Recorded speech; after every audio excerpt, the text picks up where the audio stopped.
So wait, you're telling me this thing isn't real? You're nuts, man. No, really, this thing's not. Oh, hey, so today we're looking at the new E&L AK-101 imported to the US by Jag Precision, and I'm just gonna go ahead and spoil this review and say that this is the nicest looking and feeling AK that we've ever had across our studio to date, and that's no accident since this AK is made in China. That's right, you heard it right, mainland China, home of these so-so replicas and average AEGs, but also home of AK factories. Now normally, when you look for top tier stuff, you're searching for Taiwan made or Hong Kong made or Japanese made. But when it comes to AKs, I personally would rather see China or Russia in the mix. And this isn't your average ACM AK anyway.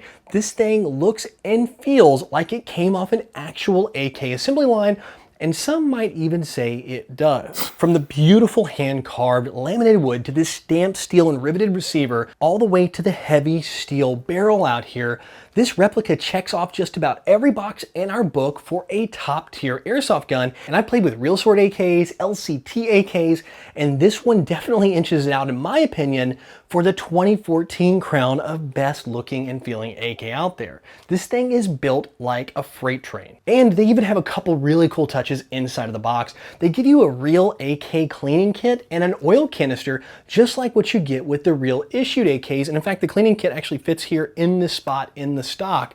For us, that's kind of another tell that maybe, just maybe, this might be coming out of a plant that makes the real thing. But looks are one thing, performance is something totally different, and we were kind of skeptical when we got this because it is mainland China made. No offense, but most mainland China stuff is, you know, kind of average mid-tier in quality. It's not top tier. So to find out if the guts match the actual externals, we used the included 150 round mid cap and ran a bunch of mags for this gun. And let me tell you what, it sounded really good. I was really surprised. Usually there's some grinding or whining or whirring or something like that when it comes to shooting a gun, especially when you have to make an adjustment on the motor, but this one just is smooth. It sounds good, it feels good, which really impressed us, and this thing blew me away based on that.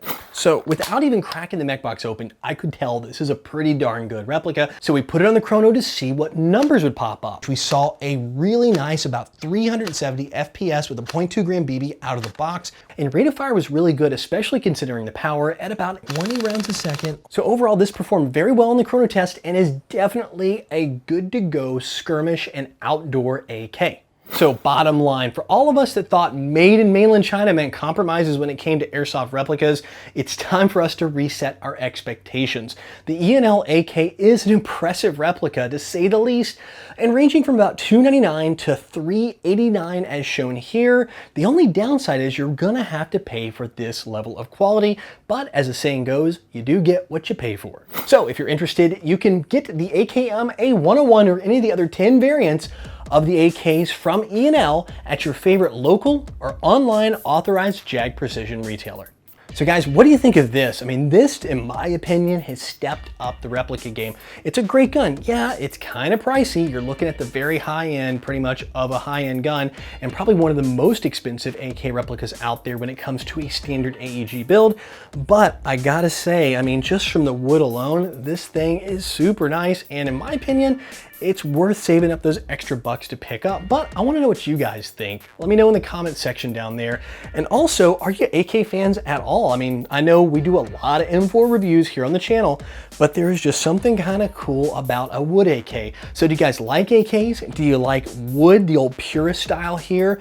Or are you more of a modern AK fan like some of those contractor ones you see out there? Let me know down there as well. Well guys, that's it for this episode of The Gear Guide. I'll be back in the next episode where I get a DeLorean, hit 88 miles an hour in a mall parking lot, and go back in time to talk to a really kooky scientist.